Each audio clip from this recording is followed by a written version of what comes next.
Bonsoir, chers auditeurs et auditrices de Radio Liberté. Bienvenue sur la 92.8 pour ce spécial consacré aux 22 ans de lutte du collectif contre l'impunité.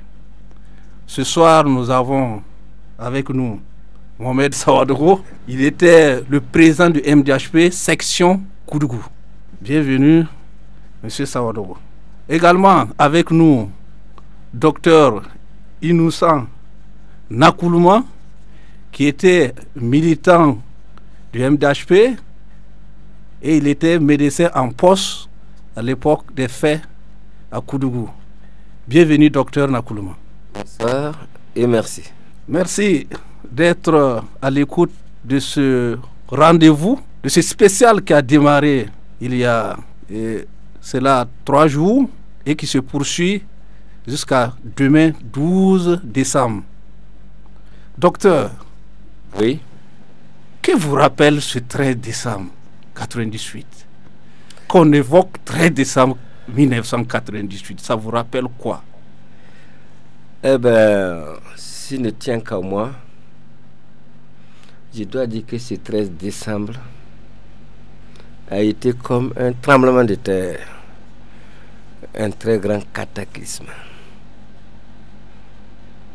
Je ne vivrai plus un événement aussi douloureux que ce 13 décembre 1998. Et cela pour l'assassinat crapuleux, odieux de Norbert Zongo et de ceux qui étaient avec lui. Je dois dire que l'homme était connu, apprécié, aimé. Je dois dire aussi que c'était un journaliste hors pair. Et son journal, personnellement, je le considère, était le journal le plus lu. Parce que tout ce qu'il disait était vrai. Et lorsque, une semaine avant, donc le 6 décembre, autour du 6 décembre, son journal, son dernier journal est sorti, il a écrit: la décision est prise. Il fallait entendre que l'exécution sera faite, ça sera fatal. Ce journal, je me promenais avec ce journal dans ma voiture, parce que chaque fois que je m'arrêtais, je lisais et je dis: Norbert a dit ça, la décision est prise. Qu'est-ce que nous allons attendre? Qu'est-ce qui va nous arriver?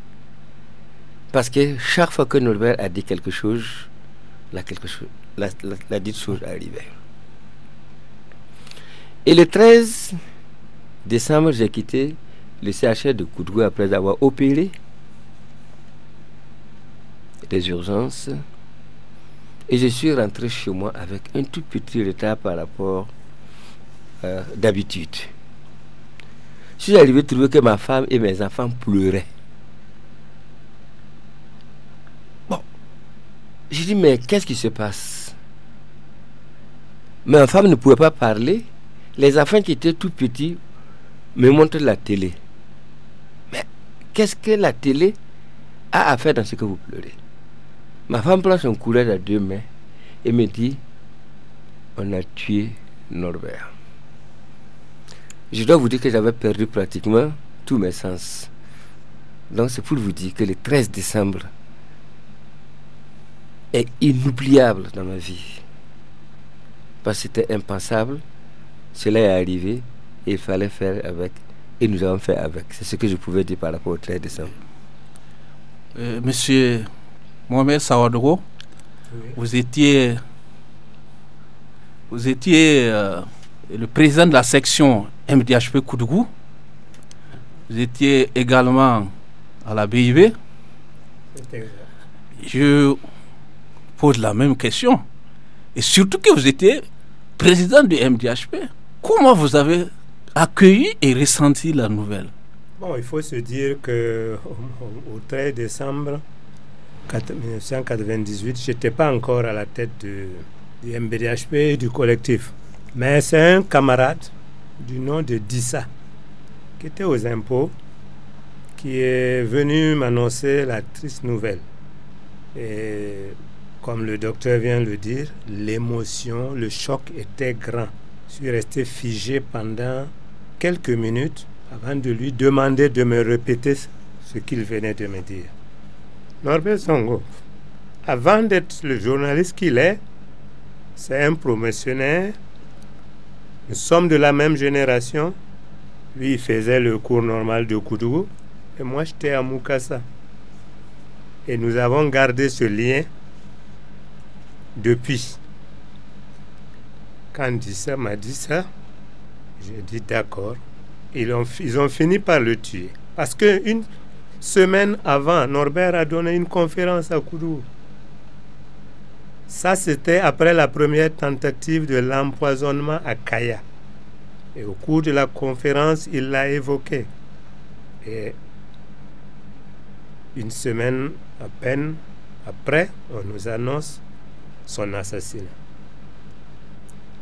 Voilà, après 22 ans, le choc est toujours présent. Quand vous me demandez de parler, comprenez l'émotion parce que c'était des proches. C'est difficile.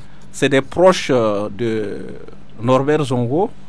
Et donc, chers auditeurs, comprenez pourquoi 22 ans après, le choc est toujours là. C'est comme si c'était aujourd'hui que les événements se produisaient.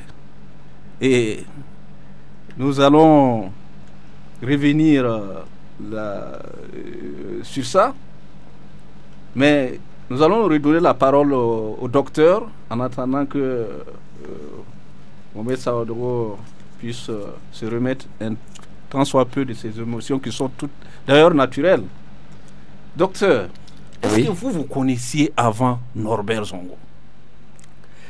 En réalité, les gens seront étonnés. Je ne suis pas promotionnaire à Norbert Zongo, comme beaucoup de gens. Le fréquenter comme ça physiquement aussi, je dois vous dire la vérité. Non. J'étais très proche de Norbert Zongo de par ses écrits. Cet homme, c'est comme si je vivais avec lui. Parce que tous les jours, son journal sortait, on me l'apportait à l'hôpital. Tant que je n'ai pas lu et fait des commentaires de l'Indépendant, non, ma journée n'a pas commencé. Et j'étais personnellement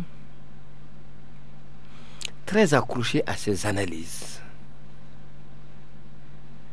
qui étaient toujours justes. Il affirmait, et vous pouvez vérifier ultérieurement l'exactitude. Sur cette base, je vais vous dire une chose. C'est un homme, même si vous ne l'avez pas fréquenté, vous le prenez pour homme idéal. Parce que dans la vie aujourd'hui, vous pouvez avoir des hommes que vous appréciez, très collés à ces hommes-là, même s'ils ont vécu au siècle passé, de par simplement leurs écrits que vous lisez. Or là, c'était notre temps. Et il écrivait. Il éveillait les consciences et ça m'intéressait beaucoup pour un homme qui éveille les consciences des gens. Et nous avions beaucoup de problèmes.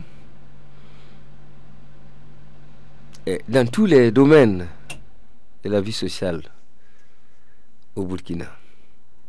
Et lorsque vous êtes un homme engagé, Norbert était un grand partenaire. Et c'est sur cette base-là que je vais vous dire, cet homme est resté depuis toujours dans ma tête le journaliste idéal.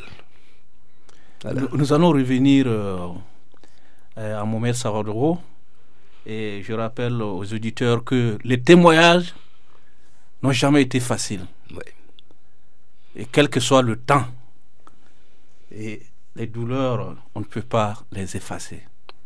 Surtout quand on évoque un homme dont Norbert Zongo. Et M. Sawadoro, Oui. dès les premiers moments, est-ce que vous avez senti que le peuple allait entrer en lutte? Est-ce qu'il y avait des prémices que c'était vraiment quelque chose qui ne pouvait pas rester impuni? Oui, des prémices, il faut dire même que ça a été très spontané. Ça a été spontané. Après l'émotion des premiers jours, tout de suite à Koudou, puisque nous parlons de Koudou, en tout cas, dès le 14, les gens se sont organisés. Et je crois que c'est le 3 janvier qui a été le déclenchement de la résistance, de la lutte à Koudou. De mémoire, je n'ai jamais vu une telle mobilisation à Koudou. Il y avait des femmes, des jeunes, des personnes moins jeunes, des personnes âgées qui se sont déferlées dans les rues de Koudou pour manifester leur indignation de cet assassinat. Vous savez, en dehors d'être le journaliste qu'il était, Norbert était très apprécié à Koudou. C'est un fils du terroir. Il faut dire que cette mobilisation a été mémorable. Il faut rappeler que le docteur Nakoulma, ici, là, qui est présent, a été arrêté.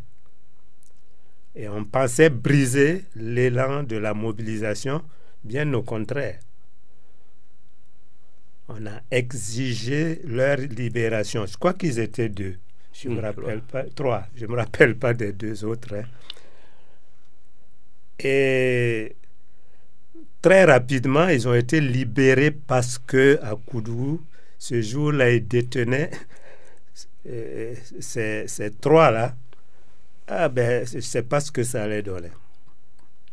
Donc voilà, Koudou est rentré en résistance dès le 3 janvier 1999. Okay. Vous étiez un banquier, un militant actif des droits de l'homme. On a comme les gens pensent généralement que quand on est banquier, on ne s'intéresse pas aux luttes. Est-ce que vous pouvez nous dire le sens de votre engagement? Mais le sens de mon engagement précède bien mon entrée d'employé de banque. L'engagement précède ça parce que j'ai toujours rejeté les injustices de façon générale, et quand je suis rentré dans le monde du travail, l'injustice sociale. Donc je me suis tout de suite engagé avec les syndicats. Okay. Donc c'est la même question. À l'époque, vous pouvez décider de rester avec à l'hôpital avec vos malades. Et voici qu'il y a un médecin. Vous laissez tout ça, vous prenez le risque. Vous dites, bon, il faut que je descende dans la rue. D'où vient cette force et cette détermination? Ok, merci. Je dois dire que mon engagement dans la lutte date depuis très longtemps. J'ai fait le lycée Oïzen Koulibaly, où j'ai toujours été à partir de ma 4e, délégué de classe, et où j'ai toujours participé à l'organisation des luttes des élèves. Notre plus grande grève a été organisée à l'époque par notre délégué général qui s'appelait Nienton, paix à son âme. Et moi, personnellement, déjà, j'étais en seconde. J'ai contribué à l'organisation de cette grève-là et de cette grande lutte que je ne peux pas oublier. Du lycée Ouezin, je suis allé à l'université au Niger. Et là, une organisation existait, l'AEVN, l'Association des étudiants voltaïques au Niger. J'ai été directement et immédiatement à l'intérieur de cette association qui était le syndicat de lutte des étudiants voltaïques à l'époque au Niger et qui était une section de l'UGF à l'époque, l'Union générale des étudiants voltaïques. Et à ce niveau, j'ai même assumé des postes de responsabilité jusqu'à la soutenance de ma thèse de doctorat en médecine. Donc quand je suis rentré, je n'étais pas un néophyte de la lutte syndicale. J'étais directement un militant du SYNCHA. Ça a coïncidé avec un premier congrès. Dès que nous sommes rentrés, j'y étais avec les aînés. Et dès qu'on m'a affecté un peu partout, je suis resté engagé, militant du SYNCHA. Ok, merci. Donc, on voit que c'est un parcours. Vous n'êtes pas attendu qu'il y ait les événements du 13, qui a été un choc, il ne faut pas le négliger, mais vous étiez un combattant depuis des années. Nous allons revenir sur Koudougou. Quand on parle de la lutte à Koudougou, Monsieur Mohamed Sawadou, quels ont été les grands moments qui vous ont marqué dans cette lutte à Koudougou? Bon, les grands moments, comme je l'ai évoqué tantôt le 3 janvier 1999, mais surtout après la marche nationale qui a été réprimée le 8 avril 2000. Koudougou a constitué une forte délégation qui a participé à cette marche nationale-là à Ouagadougou. Et de retour de Koudougou, il faut dire que Koudougou s'est érigé en épicentre de la lutte avec le boycott actif. Ce mot d'ordre-là a boosté particulièrement la lutte à Koudougou. Et en ce moment, il faut dire que j'étais maintenant à la tête du MBDHP, du collectif. Non, cette répression ne nous a pas surpris. Aucun militant du collectif ne s'attendait quand même à une certaine répression. Mais le pouvoir à l'époque est allé trop loin en arrêtant et en rasant la tête de nos dirigeants. Alors là, les choses sont allées très vite. Il faut dire que le pays est devenu ingouvernable, et particulièrement à Koudougou. Okay. Voilà. Docteur Nakoulouma, vous avez été arrêté et détenu. Il a fallu que vos camarades qui étaient dehors exigent votre libération. Est-ce que vous pouvez nous raconter cette journée? Je vais essayer de ne pas être long, sinon que vraiment c'est une longue histoire cette journée. Et le jour, en allant à la marche, j'ai même dit à ma femme, je vais enlever ma montre que j'ai achetée à Abidjan à 50 000 francs posée. Parce que là où on attrape les gens, il y a la lutte. Il ne faut pas que ma montre la tombe là-bas. Mais j'ai commis une erreur, chaque fois je répète ça, parce que quand Zoma Samuel est venu avec l'indicateur, bon, il faisait froid, je portais un blouson. Et le même jour, le 3, c'est le même blouson que je portais, j'étais plus facile encore à l'identifier. Oui. Je n'avais même pas de blouson à l'envoyer. Et quand le président dit la ville de Koudgou et la population et tous les militants du côté collectif s'attendaient à tout, parce que très rapidement, le pouvoir m'a assiégé la ville la veille. Donc nous savions et nous nous attendions à tout. Bon, et c'est vrai, quand nous sommes arrivés le matin, le théâtre populaire, là où on devait faire le rassemblement, était bouclé. Il fallait trouver une solution et nous avons changé de lieu. On est allé dans un quartier qui est à l'entrée de la ville quand on vient de Ouagadougou, Sainte-Félicité. Très bien, où il y a une grande voie, comme un boulevard. On peut marcher. Nous, on voulait marcher, coûte que coûte, et rien ne devait nous empêcher de marcher. Et c'est là maintenant que l'effort de défense et de sécurité chargé de la répression nous poursuivait là-bas avec les grenades lacrymogènes. Mais une jeep qui transportait l'indicateur passait régulièrement. Bon, j'ai vérifié, j'ai compris. Et j'étais régulièrement visé par les tirs et à la fin, ils ont compris qu'il faut quand même descendre et me pourchasser, voilà, à travers les 6 mètres du quartier qui étaient non lotis. Bon, j'ai essayé de courir autant que faire se peut, mais eux, c'est leur travail. Donc, je ne peux plus échapper. Ils m'ont effectivement attrapé. Ils m'ont mis derrière leur véhicule là. L'indicateur, je le reconnaissais toujours très bien, les jeunes. Et on m'a amené à la gendarmerie, où il y avait déjà les 2 qui étaient à l'intérieur.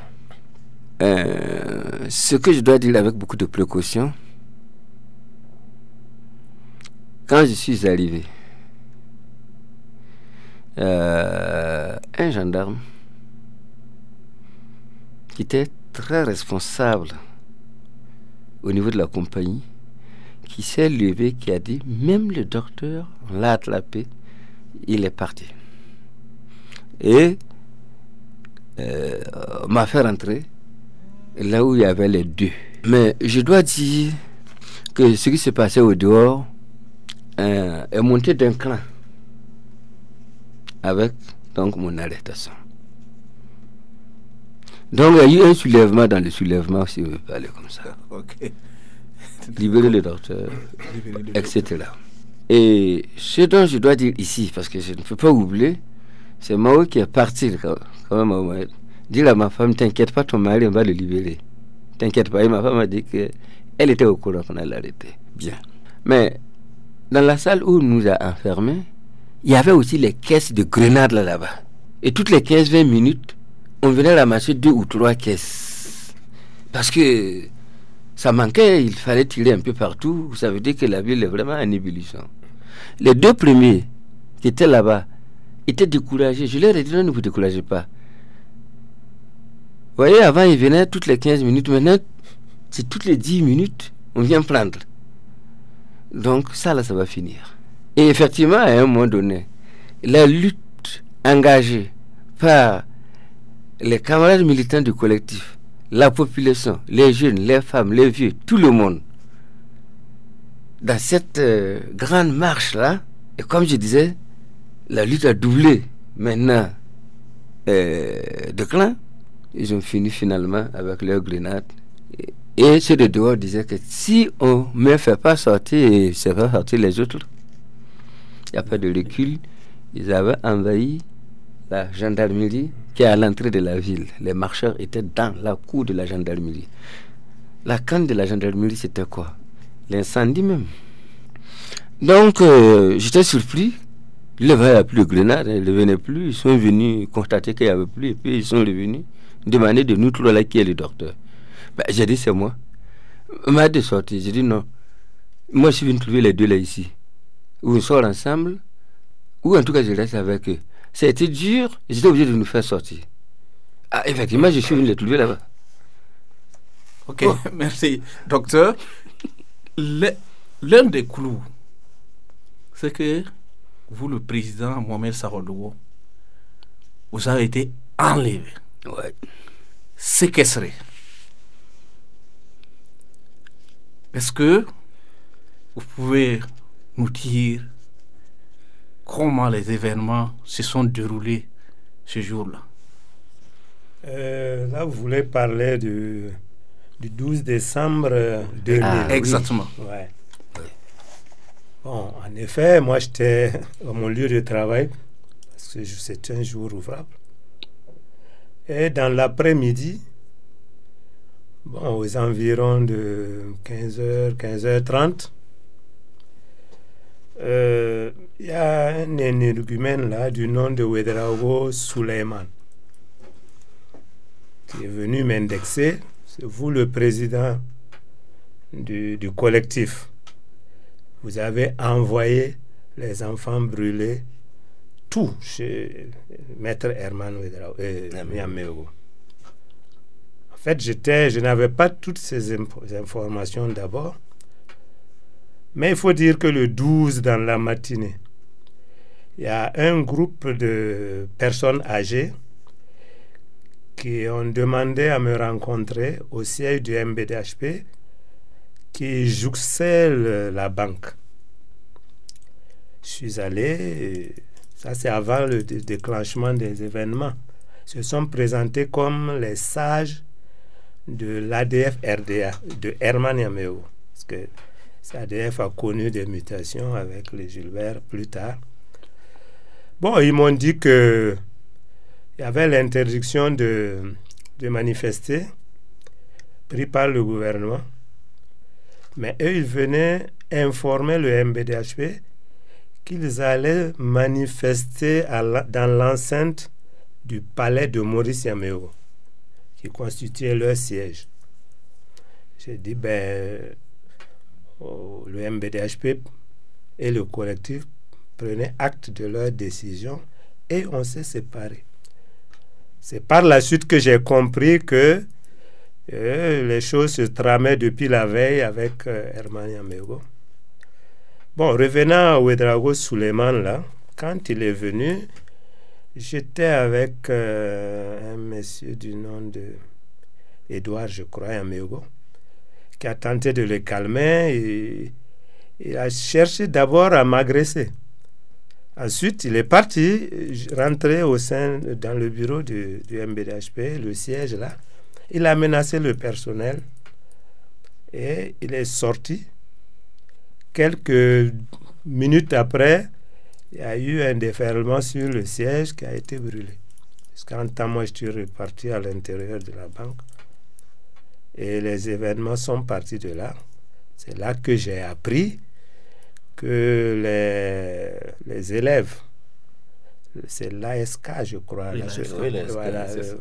l'association des scolaires de Koudougou, tenait une AG dans le cadre de la préparation de la journée du 13. Et des loupards sont partis les agresser, les provoquer. Ils ont pris ces loupards-là en chasse et ils sont partis se réfugier chez Herman, puisque c'est de là-bas qu'ils sont venus. Bon, évidemment, les élèves ont exprimé leur mécontentement et c'est de suite de ça que le monsieur est venu nous accuser directement d'avoir envoyé les élèves, etc. Pour les agresser. Oui, agresser Herman Yaméo. Bon. Et les événements se sont enchaînés.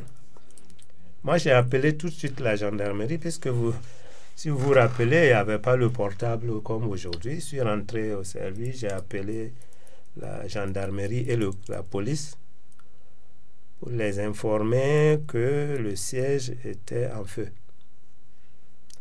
Bon, 20 minutes à peu près après ça, les sapeurs sont venus. Mais il n'y a pas eu de réaction. Ils sont venus au siège. Et maintenant, la séquestration, l'étau se resserrait sur moi maintenant. Puis j'étais à l'intérieur. Et il y a des loupards qui venaient bien armés de gourdins, de coupe, de toutes armes, et même des armes à feu. Au niveau de la banque? De la banque, autour de la banque. Là, et un autre groupe se rendait à mon domicile. C'est le camarade Sondo qui a eu l'information et qui m'a appelé.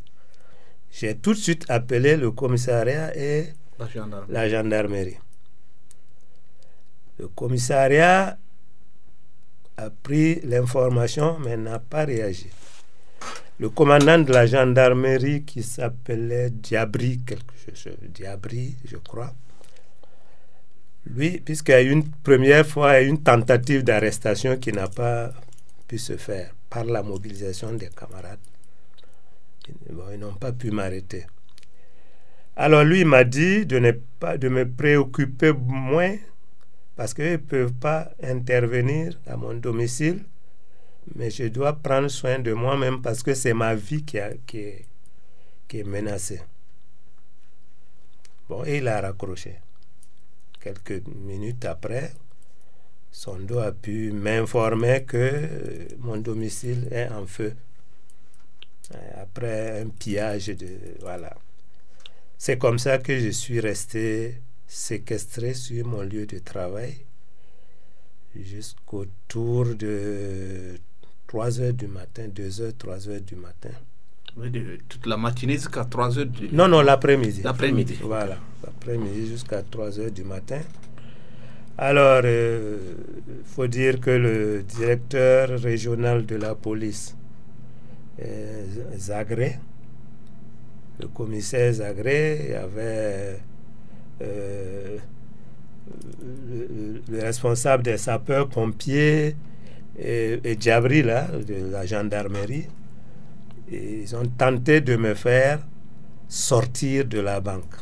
Et puis j'ai refusé naturellement parce que j'étais plus en sécurité à l'intérieur de la banque puisque je pouvais les observer.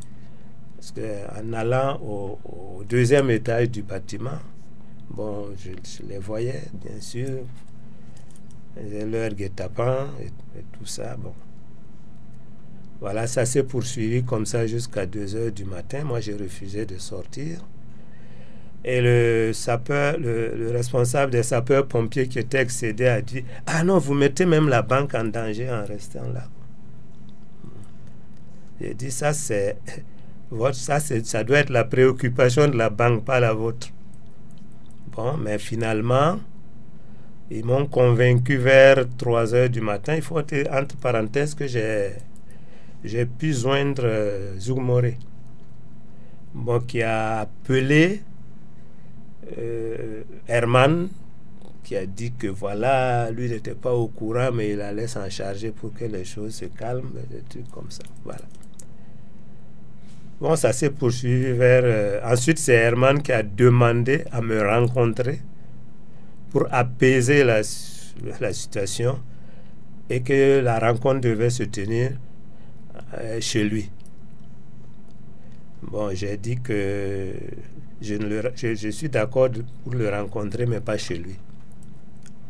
Et puis voilà, il y a eu un balai là entre les forces de l'ordre et puis Herman vers 3 heures du matin. Ils m'ont assuré que si c'est pour ma sécurité, ils ont mis tout un dispositif pour me protéger. Et puis finalement, j'ai accepté de partir.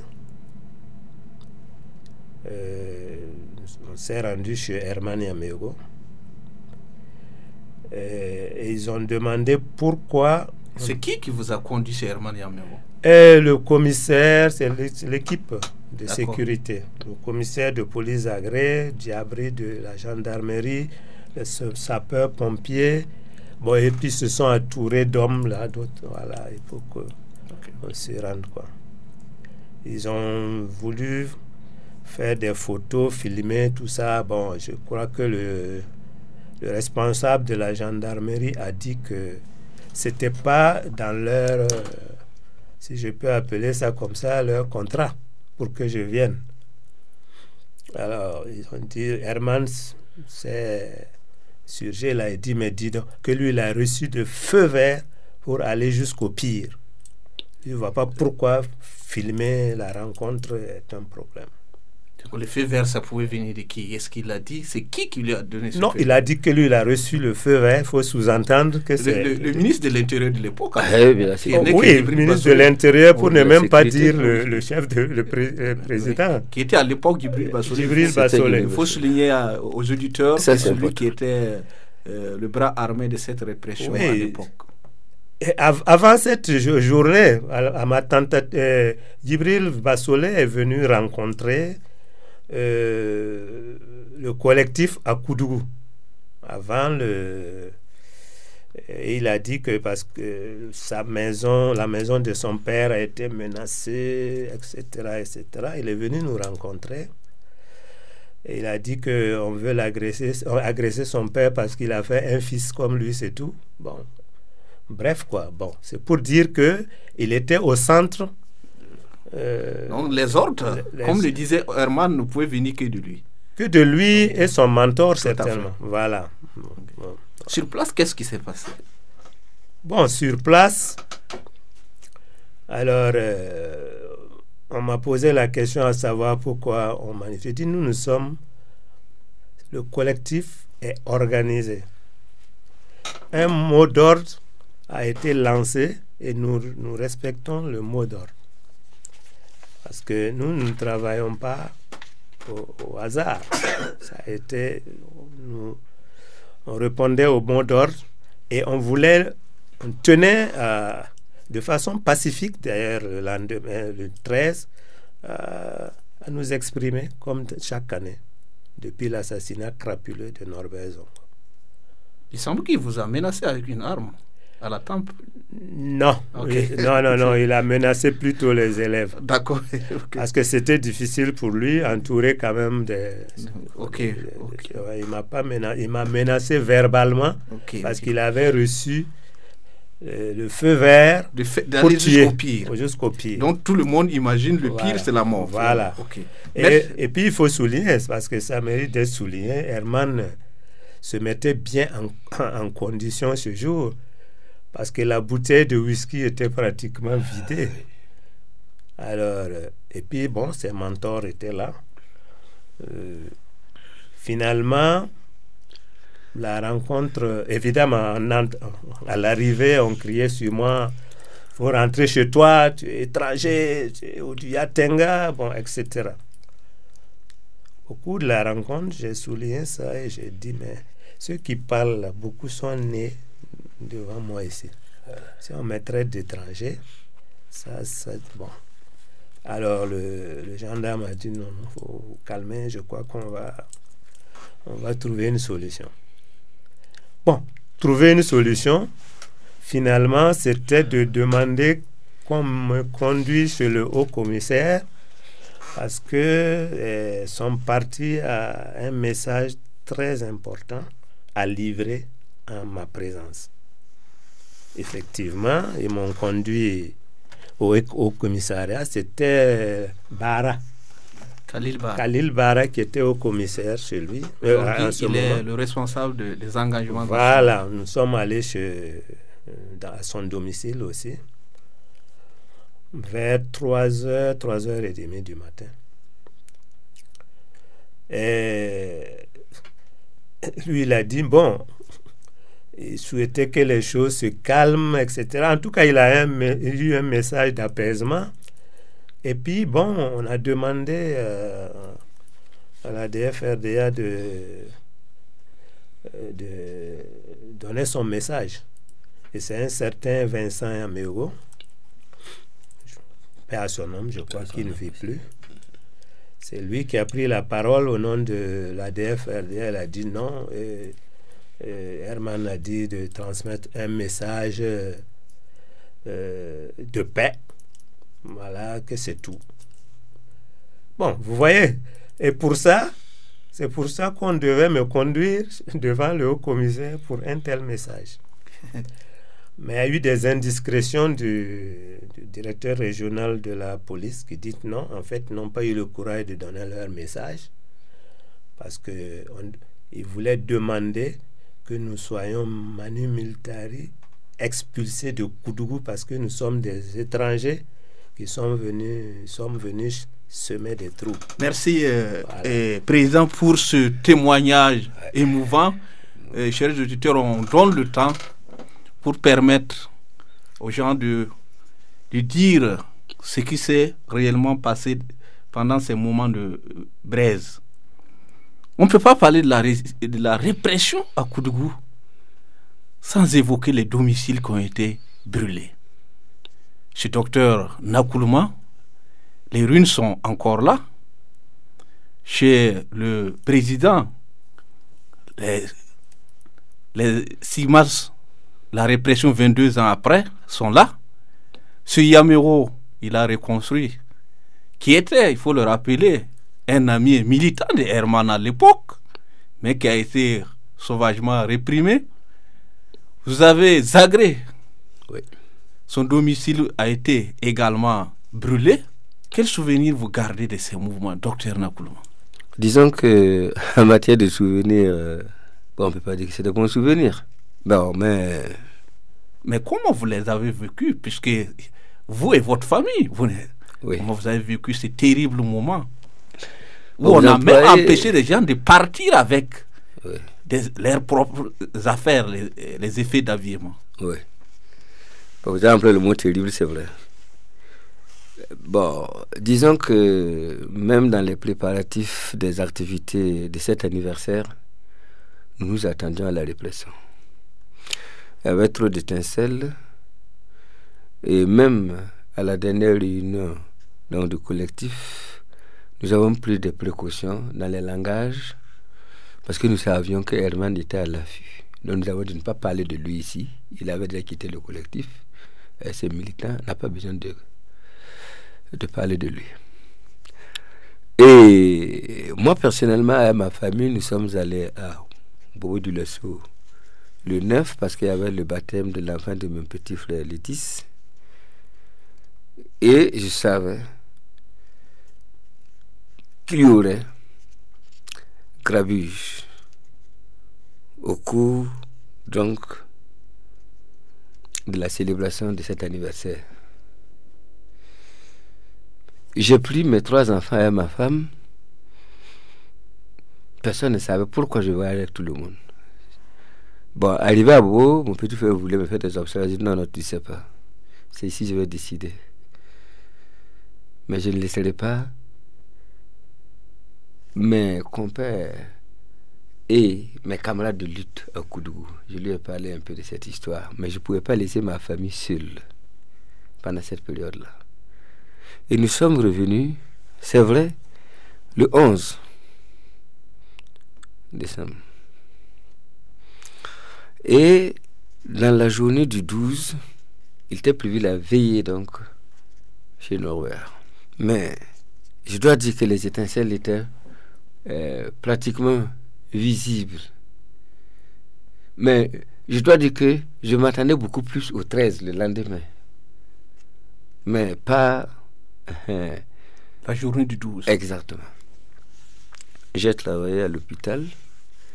J'ai fait la visite de mes malades 3 fois parce qu'il fallait sortir au maximum ceux qui pouvaient sortir. Je n'étais même plus sûr de moi-même des traitements du lendemain ou du surlendemain. Et quand j'ai quitté l'hôpital, j'ai continué chez Yamiro Lassina dont vous parliez, qui était un très grand militant, c'est vrai, de l'ADF, mais un très très grand militant du collectif. Et les parents Herman, c'est vrai, sont des cousins et oncles, mais il était plus proche et plus déterminé dans la lutte que de côté de ce qu'on appelait Herman. Donc je suis parti chez lui et nous étions en train de causer devant sa porte quand le camarade Kassim a traversé la ville, a passé devant la banque, a vu les événements Lui-même, il s'est simplement arrêté pour demander qu'est-ce qui se passe ici. On est venu éteindre sa moto et enlever la clé pour le menacer. Il a dû bricoler les fils de l'accordement et a pu démarrer et nous a trouvé la Sénat et moi devant la porte de la Sénat. Et il a raconté ce qui se passait. Et de fil à aiguille, nous avons compris que des éléments de Herman avaient attaqué les militants de l'ASK, les élèves, et qu'il y avait eu grabuge chez Herman, et que bon, nous avons compris que nous devions nous attendre là tout. Bon, après avoir causé quelques instants seulement, j'ai pris mon portable pour appeler sur le fixe chez moi à la maison. Quand j'ai appelé, ça ne donnait pas. J'ai dit à la Sénat, on a brûlé ma maison. Il m'a dit oui, j'ai dit c'est sûr. J'ai appelé sur le fixe du camarade Mohamed. Ça ne donnait pas. J'ai dit non, ça veut dire que la Sénat a brûlé. La Sénat m'a dit écoute, appelle le commissaire Zagré. J'ai dit non, Zagré est au courant. C'est son travail. C'est pas à moi de l'informer. Il est là pourquoi? On était proches comme ça. Mais il a d'autres missions à Koudougou qui ne relèvent pas de proximité en passant. Non, il est au courant. Et donc, de cela, Sina, il était déjà vers 18h30, 19h. J'ai dit la Sina, c'est l'heure de la veillée qui s'approche. Et la cour de Norbert n'est pas loin de la cour de Yamigo la Sina. Nous avons fait les déplacements, nous sommes arrivés. Les gens étaient effectivement déjà là. Mais ceux qui ont traversé la ville, qui ont passé du côté de ma maison, ont vu le feu. Bon, certains me saluaient précipitamment ou longuement avec peine. Bon, mais ils ne savaient pas que je savais que ma maison est en train de brûler. Il y a c'était un médecin, dentiste, qui a eu le courage de me dire, j'ai dit oui, je suis au courant. Mais on continue un peu les activités, parce que c'était programmé. Donc on a continué la programmation des activités de la veillée jusqu'à peut-être le 22h, comme ça. Et j'ai dit à un militant qui était au domaine, paix à son âme, Zango Innocent, qui est un cousin du village, qui savait que ma maison, lui, m'a donné l'information en flamme. J'ai dit, bon, je vais me déplacer pour aller voir ce qui se passe réellement. C'est là qu'il m'a dit que je ne peux pas traverser la ville à ma voiture. J'ai dit, ah bon, jusqu'à ce point, il dit oui. Il avait une moto, Yamaha 80. Il m'a pris sur la moto et nous avons pris les 6 mètres là, traversé les rails pour arriver. Je dois dire que je ne m'attendais pas du tout à ça. Parce que pour moi, quand on a brûlé une maison et on a déjà vu des maisons brûlées au Koudougou, c'est de partir et puis on continue. Non. Là, tout est complètement calciné. Bon, nous avons garé la moto. La cour était pleine de gens, des curieux ou ceux qui prenaient les petits quoi. Nous avons traversé ces gens-là, ils ne savaient même pas que c'était moi. J'ai regardé dans les salons, les chambres, tout est calciné, tout est brûlé, tout est... il n'y a plus rien à prendre dans cette maison, rien, absolument rien.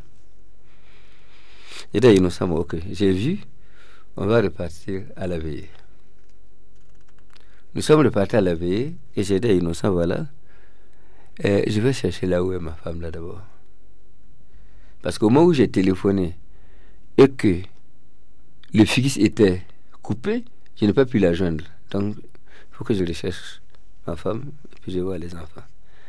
Bon, j'ai un cousin qui logeait juste non loin, ok, de chez Norbert, Joanie. Mais il est topographe. Je suis parti chez Joanie. C'était juste pour lui dire de m'aider à rechercher ma femme et les enfants. J'ai trouvé que ma femme était là-bas, avec 2 de mes enfants. Bon, j'ai appelé mon cousin au dehors pour lui dire qu'en réalité, Il faut qu'on parte parce que la maison est calcinée. Mais le problème, je ne sais pas comment je vais dire ça à ma femme. C'est là qu'il m'a dit non, qu'en fait, ma femme est au courant. Elle était déjà au courant. Donc quand je suis rentré, j'ai dit, bon, tu es au courant, elle dit qu'elle est au courant. J'ai dit, tout est calciné. Et j'ai ajouté que ce que je ne veux pas exposer à Herman et à ses hommes, c'est l'humiliation, la mendicité et tout ça. Donc il faut que nous quittions Koudougou cette nuit-là. Bon, mon premier fils qui était donc avec la SK n'était pas avec sa mère. On l'a trouvé à quelque part, il est venu. Et un autre cousin qui était là-bas, aux impôts, le Coulme-Pierre, il a pris son véhicule. Django Innocent a pris le volant de ma voiture, j'avais du gasoil suffisamment. Et nous avons quitté pour Ouagadougou. Okay, merci, docteur. Nous sommes pris par le temps. Cette répression et cette résistance à Koudougou, on ne finira pas de parler. Nous aurons, j'espère bien qu'on aura d'autres occasions pour faire des témoignages pour la génération présente et la génération future. Aujourd'hui, 22 ans après, Président, est-ce que vous dites on s'est battu pour rien, puis vous dites que notre lutte a payé? Oui, bon, en fait, on ne peut pas dire qu'on s'est battu pour rien. Mais il faut dire que, pour moi, la lutte là continue. Elle continue en ce sens que, jusqu'à présent, en fait, il y a des actions qui ont été menées après, diverses actions en collaboration avec le MBDHP et le président du collectif, qui n'ont pas encore abouti. Et il faut dire également que le dossier Norbert Django est toujours en souffrance. C'est pourquoi d'ailleurs les 13 continuent d'être commémorés. Donc la lutte continue et c'est cette lutte-là qui a contribué à un éveil des consciences de façon générale et particulièrement la jeunesse. Si aujourd'hui vous voyez dans les bas quartiers les gens se soulever parce que il y a un pont qui est cassé, mais dites-vous que ce sont les résultats de la résistance et de la lutte de ce peuple-là à travers le collectif qui a semé des graines de prise de conscience et de courage. Donc, la lutte continue à mon sens. Okay, merci, Président. Ouais. Pour ceux qui nous prennent en cours, sachez que nous sommes au numéro spécial 13 décembre, 22 ans de lutte du collectif. Et ce soir, nous recevons deux acteurs de la lutte pour nous parler de la répression et de la résistance à Koudougou. Et nous avons avec nous Mohamed Sawado, qui était président de la section MDHP de Koudougou à l'époque, docteur Innocent Nakoulouma, dont le nom avait été à l'époque, j'allais dire, médiatisé à travers son domicile qui a été brûlé. Les auditeurs, nous allons continuer. Nous allons demander au président. Président, vous, est-ce que vous avez eu des pressions? Parce que quand vous êtes dans une lutte pareille, il y a les proches. Il y a votre famille même. Comment vous prenez? Bon, les pressions, ça n'a jamais manqué. Parce que dans une telle lutte, c'est toujours l'aspect répressif et puis qui est vu Et ce sont des luttes de longue haleine qui ne donnent pas de résultats immédiats.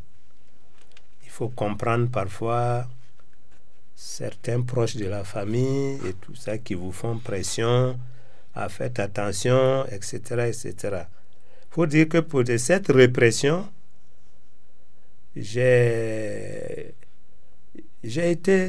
C'est pas fini à Koudougou parce que le commissaire Zagré, qui se trouve être un oncle à mon épouse, c'est comme le docteur l'a dit tout à l'heure, hein, les petites relations entre eux et puis son travail, c'est lui qui prétendait m'exfiltrer à Ouagadougou pour échapper, je sais pas moi, à une tentative d'assassinat des militants de... Mais quand il est venu ici, il est allé m'abandonner à la sûreté. C'est-à-dire que, oui. Est-ce que quand vous avez rencontré Herman, vous voulez nous dire que vous n'êtes plus resté à Koudougou? Oui, je n'ai plus rejoint mon domicile. Tout ce que j'ai... Donc, vous pouvez revenir sur cette nuit-là, puisque c'est vrai qu'on n'avait pas achevé. Oui, comment vous êtes venu à Ouagadougou? Bon, après, chez le haut commissaire, alors, on m'a conduit au commissariat de police. Et il prétendait, en tout cas, assurer ma sécurité. Et il a dit non, il faut qu'on parte à Ouagadougou. Cette nuit-là même, parce que vraiment, les informations qu'ils ont là, s'ils me laissent à Koudougou, je risque de ne pas échapper à la mort. J'ai dit, mais il y a ma femme et mes enfants. Il faut noter que cette nuit-là, on a enlevé notre dernier fils. C'est un ami qui est à Koudougou, qui a pu retrouver l'enfant et négocier, le récupérer. Et ma femme a appelé son frère qui était ici et est parti la chercher. Donc elle a rejoint Ouagadougou avant moi. Et j'ai dit au commissaire Zagré, pour aller à Ouaga, il y a ma maman et ma marate qui sont là. Je ne pars pas à Ouagadougou cette nuit sans ces deux vieilles femmes. Parce que je ne sais pas ce qui peut leur arriver après moi. Donc ils sont passés. On a récupéré les vieilles. C'est là que j'ai vu la cour du docteur Nakoulouma complètement calcinée.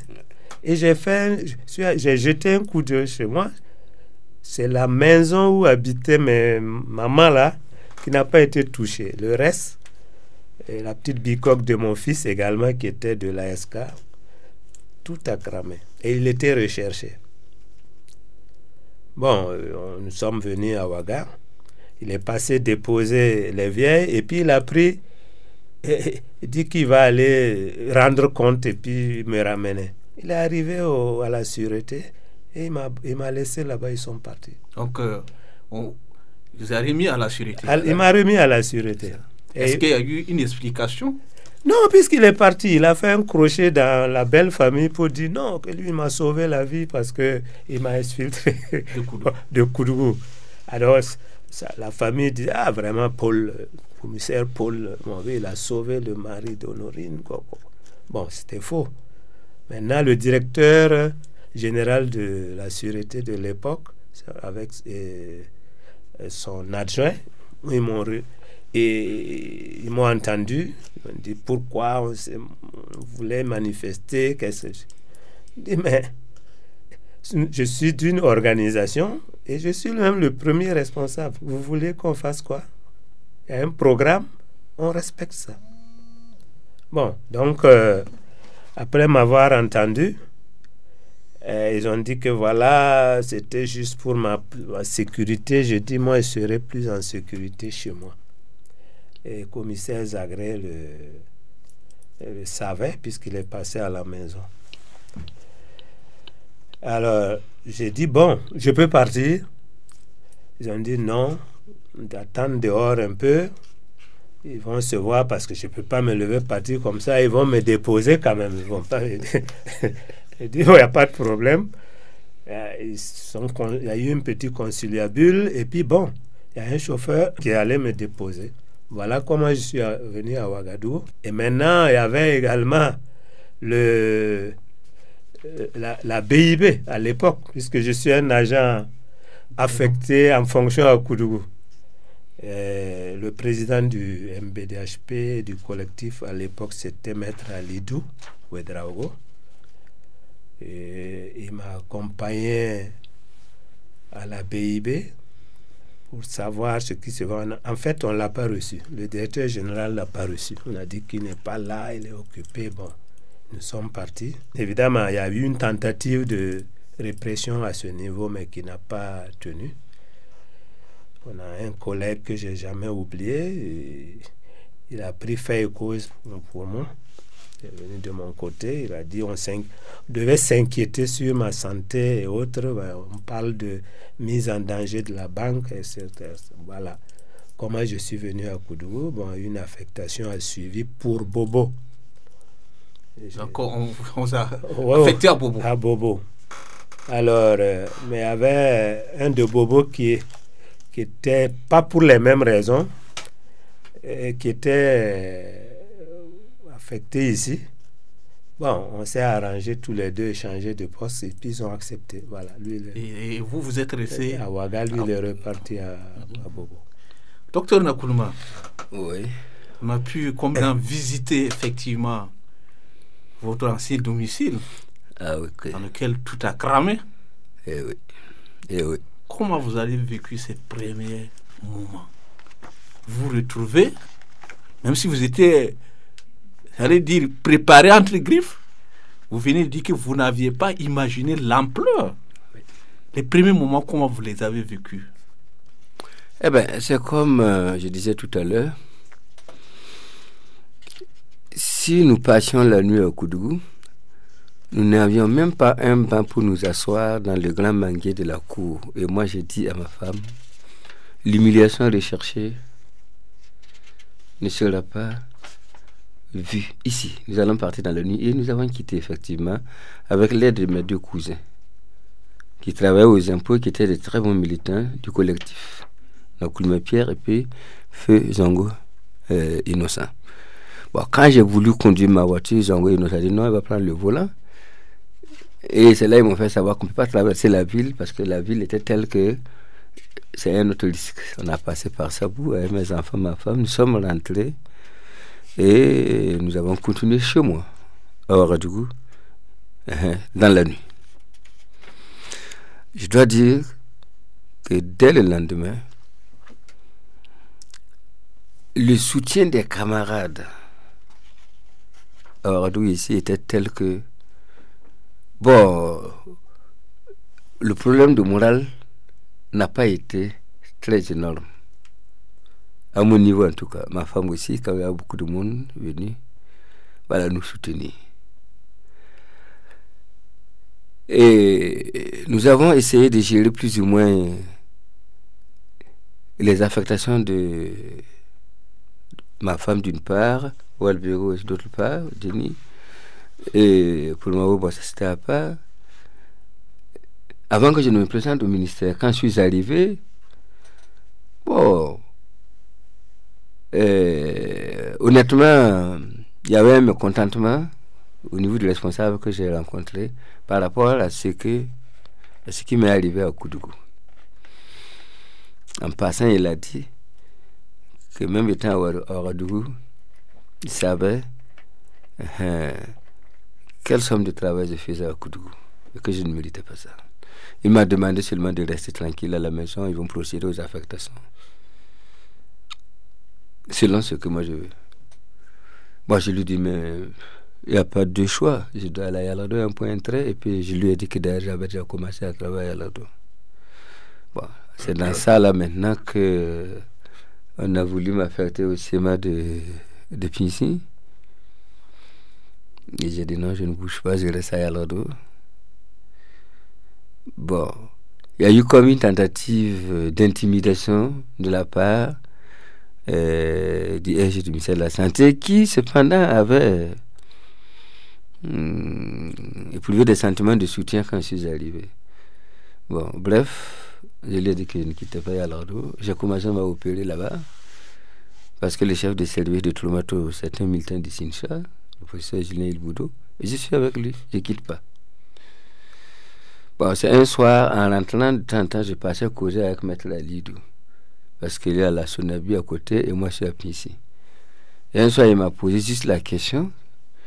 Tiens, je voulais te demander chaque fois où tu es affecté. J'ai dit, ah, ça c'est un autre problème. Hein. Il dit, quel problème?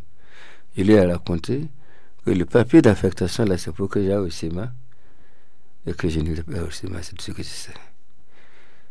Maître Lalidou a dit seulement, docteur Nakulma, continue à Yalado, ce problème sera réglé demain. Demain soir, en rentrant, tu le passes ici. Et le lendemain soir, effectivement, je suis reparti chez Alidou. Parce que je passais régulièrement causer avec lui. Il me dit, mais c'est du théâtre cette histoire. Lui, il est arrivé au ministère au même moment que le premier, pas le premier répondant, au même moment que le RG qui m'a affecté. Qui a couru le saluer en lui demandant, mais quel problème il a, il vient ici, il veut voir qui? Elle lui dit que c'est lui là même qu'il veut voir. Donc le type était un peu paniqué. Il demande Maître lui, attendez, vous êtes le président du MBDHB, le droit de l'homme. Vous voulez me voir parce qu'il y a un problème de droit de l'homme avec moi? Elle lui dit oui, il y a un problème de droit de l'homme avec vous. C'est comme ça qu'elle m'a raconté l'histoire. Et quand ils sont rentrés, il était pressé que Maître Alidou dise le problème. Quand Alidou a sorti le problème, il dit non, c'est réglé. Donc le problème est affecté à Yalato, il n'y a pas de problème de droit de l'homme là-bas, c'est réglé. C'est comme ça l'histoire, c'est arrivé. Il m'a dit ça. Merci docteur. Ce qui est marquant, c'est que le docteur était dans un appartement qui n'était pas le sien. Oui. À ce qu'on sache, oui. C'est un appartement qui appartient à une veuve. C'est de la beauté. Dont la fille n'est que l'époux de Michel Kouama. Très bien. Qui a été tué. Oui. Au lendemain du 15 octobre. Oui. Pourquoi on a brûlé pour vous un appartement qui ne vous appartenait pas? Là, c'est ce qu'on peut appeler parfois la plus grande importance de la bêtise humaine. Voilà. Tout le monde savait que le bâtiment appartenait à M. Nana. Et Nana m'avait adopté comme son fils. C'était à la retraite. C'est moi qui le soignais. Et j'étais parti à Yako pour un décès. Et quand je suis le pot de funérailles, paf, il était mort après mon décès. Nous avons organisé ces funérailles et tout. Moi, j'étais de la famille. Et je dois dire, répéter ici, que c'est le loyer qui était la première ressource maintenant de cette famille-là. J'ai continué à fréquenter la veuve.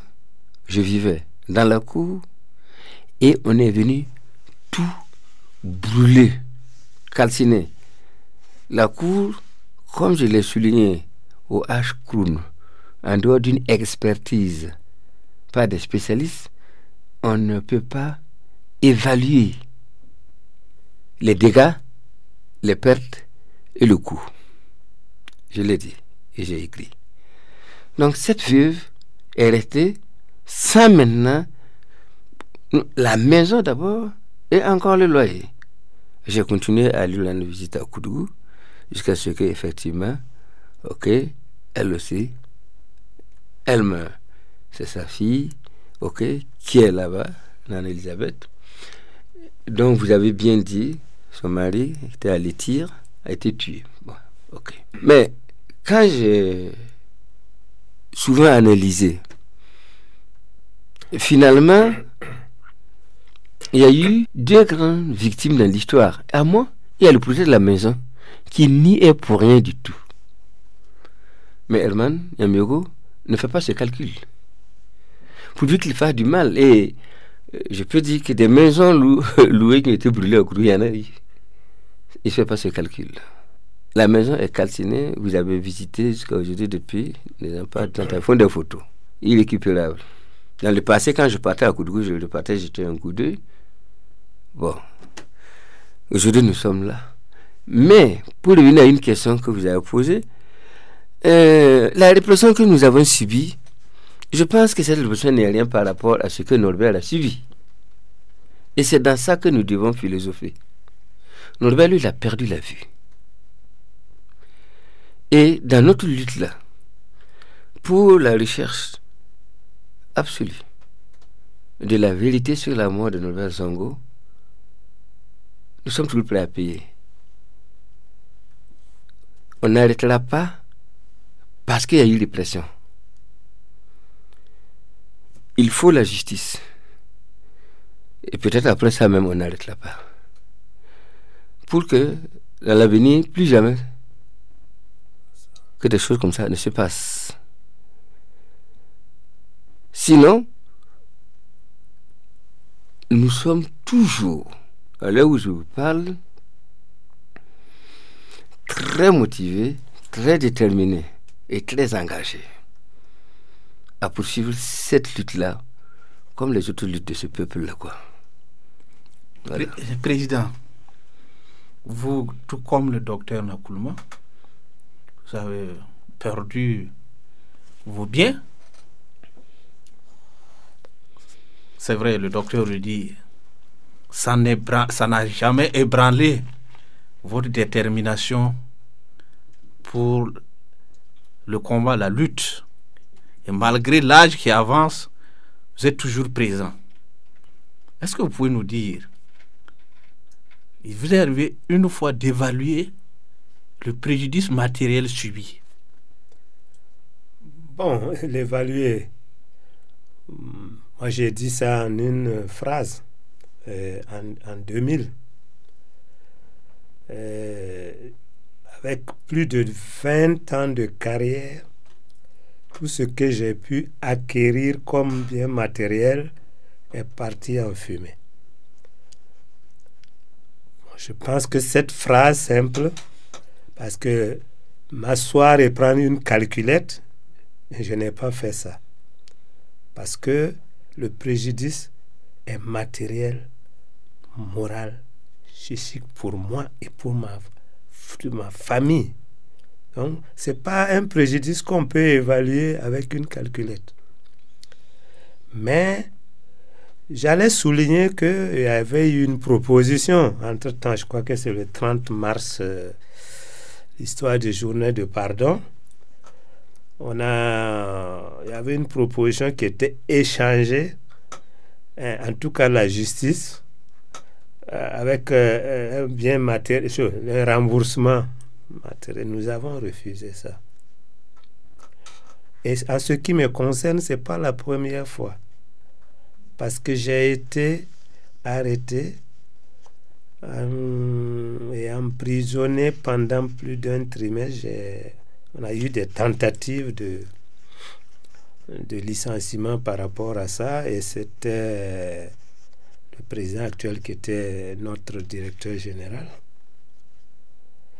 C'était sous le CNR. Bon, c'est dans le cadre de la résistance qu'on est venu me prendre, et j'ai passé plus d'un trimestre aux mains de comment on appelle ça, le Sénèque de Koudougou, de Tenkodogo. Là aussi, il y avait un camarade, pour ne pas dire ex-camarade, qui avait été arrêté avec moi, le professeur Traoré Ouseni,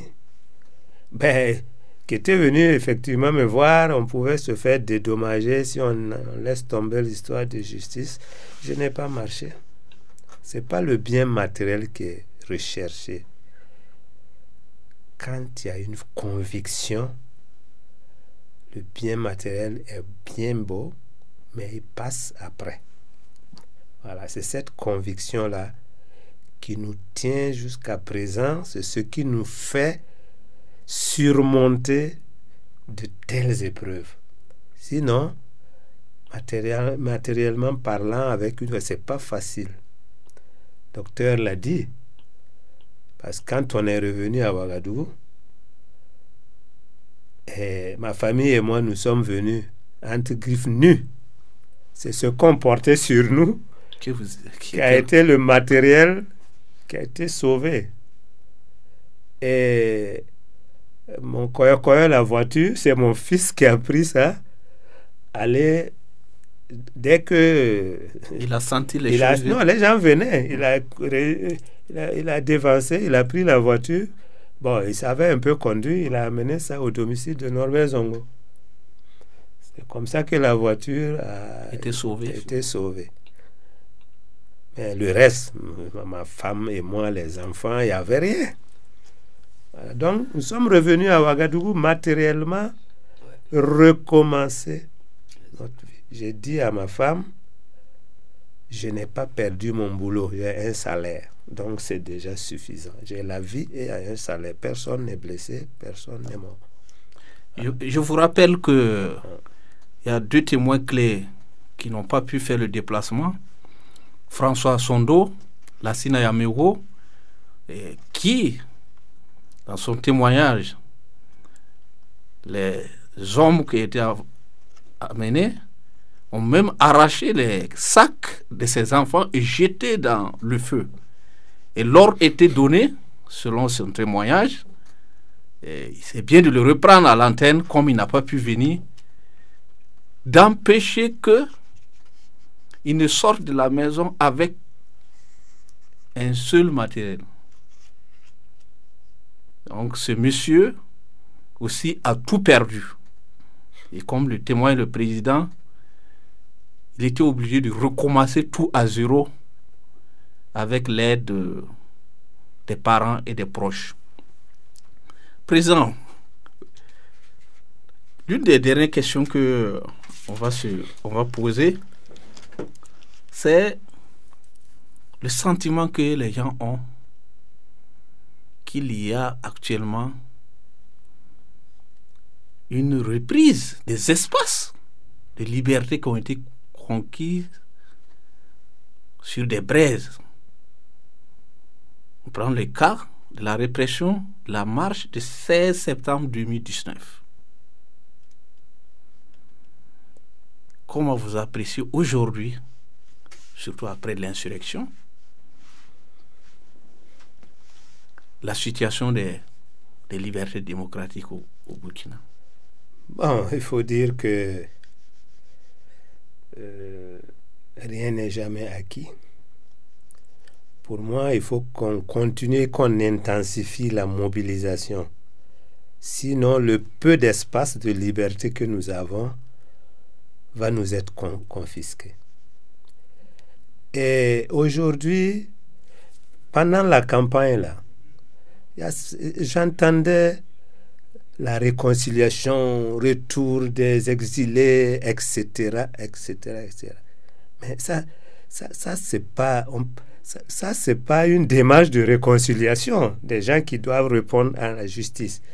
Herman n'a pas bougé. Herman a fait tellement de dégâts.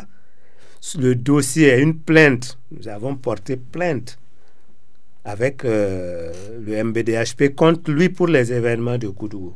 Mais Herman ne se fait pas de soucis. C'est une histoire classée dans leur tête, ça.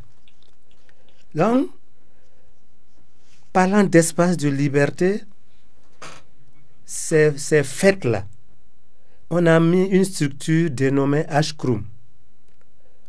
On nous a amené même à transférer notre dossier là-bas. Quand on voit l'attitude là, j'ai l'impression que ce n'est pas les choses de fond qui sont traitées. Donc, mobilisation, plus de mobilisation, et là, il y a la victoire au bout. Il y a la justice au bout. Voilà, donc, moi, mon appréciation est telle. Si on veut, déjà, on observe même une tentative de remise en cause des libertés du peuple et les libertés syndicales aujourd'hui. Donc, il faut que nous revoyons, nous partons avec une mobilisation plus forte. C'est vrai que vous avez souligné quelque chose qui est important. On prend de l'âge. L'activité, être physiquement actif là, et courir gauche à droite, c'est difficile. Mais je dis qu'au fond, l'engagement est intact. Voilà. Il faut qu'on reprenne la mobilisation beaucoup plus forte. Ça a donné des fruits, mais ça n'a pas donné la victoire et la justice jusqu'à présent. Et docteur Nkrumah, nous sommes à la fin. Oui. Et je vais vous arracher un mot. Oui. Quel est votre sentiment aujourd'hui? Non seulement par rapport au dossier Norbert Zongo, mais aussi à tous les crimes dont le président vient d'évoquer. Et quel est l'appel, s'il y a un appel, en sens de la lutte? Bon, merci beaucoup encore. C'est vrai que nous devons souligner au passage que, par exemple, la Chine n'est pas là, il y a eu effectivement des dégâts, ou al bureau aussi, et un gendarme qui s'appelle Zarré, qui a participé activement à la lutte, dont la maison a été brûlée. Bon, le camarade Sondo est en déplacement. Maintenant, quant au sentiment actuel, bon, il faut reconnaître qu'il y a une baisse réelle, constatée, visible, dans la lutte pour la justice au niveau de tous les crimes dans ce pays-là. Crimes de sang, crimes économiques, mais surtout dans le cadre de la lutte pour la justice qu'il faut rendre à Norbert Zongo. Et en matière d'appel, je dois dire que comme le professeur Jacques Izervo avait dit, en Lara, en Sara, il faut que la jeunesse, dans toute sa composition, élèves, étudiants, etc., tous les hommes et toutes les femmes de ce pays épris de justice et de paix. Il faut que tout le monde dise, se ressaisisse et se remette en ordre de bataille comme au début et les années qui ont suivi l'assassinat de Norbert. Merci, docteur. Encore une fois, merci aussi, le président, d'avoir accepté vous déplacer ce soir pour nous apporter vos témoignages qui ont été très édifiants. Chers auditeurs et auditrices de Radio Liberté, ainsi prend fin ce 3e numéro du spécial 13 décembre, 22 ans de lutte du collectif contre l'impunité. Demain, sur les mêmes antennes, nous vous proposons le 4e numéro qui va porter sur la contribution de la lutte du collectif à l'élargissement des libertés démocratiques. C'était à la technique Tiono Sanogo, à l'animation Abdul Razak Napo.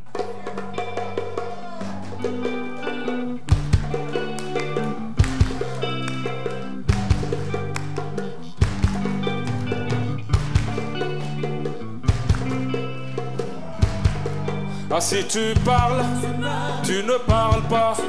Qu'est-ce qu'on fait? On parle. Si tu parles, tu ne parles pas. Qu'est-ce qu'on fait? On parle. Même si la vie vaut la peine d'être vécue, il y a des causes pour lesquelles mieux vaut mourir. Allez, viens goûter aux fruits de la liberté. Tu comprendras pourquoi toujours lutter. Comme Sankara, Lumumba, Che Guevara. Allez, donne un sens à ta vie. Au lieu de blâmer l'obscurité, allume ta bougie. À vaincre sans péril, on triomphe sans gloire. Si tu parles, tu ne parles pas. Qu'est-ce qu'on fait? On parle. Si tu parles, tu ne parles pas. Qu'est-ce qu'on fait? On parle. Allez camarades, ce soir c'est décidé. Demain je rejoins les indignés. C'est quoi cette histoire de se résigner? Ne sais-tu pas que 1000 fourmis réunies font fuir l'éléphant? Alors, si tu luttes, tu ne luttes pas. Qu'est-ce qu'on fait? On lutte. Si tu luttes, tu ne luttes pas. Qu'est-ce qu'on fait?